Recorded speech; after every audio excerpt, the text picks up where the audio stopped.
రైతాంగానికి నేరుగా తోడుగా ఉండేది ముఖ్యమంత్రి ఉంటాడు అని చెప్పి ఆప్షన్ చట్టం ద్వారా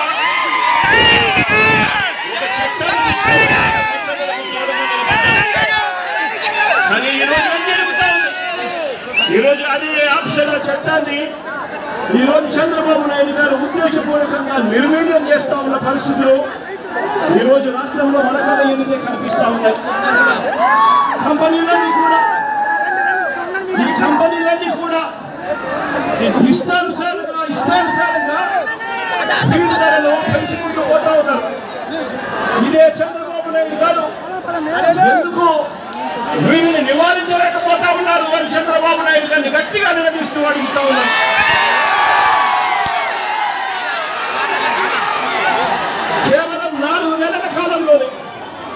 కేవలం 4 నెలల కాలంలోనే అంటే మొన్న ఫిబ్రవరిలో ఒకసారి రేటు పెంచారు. ఆ తర్వాత మరోసారి మళ్ళీ జూన్ వచ్చేసరికి 4 నెలల తిరగ మునిపే మళ్ళీ ఒకసారి రేటు పెంచారు. కేజీకి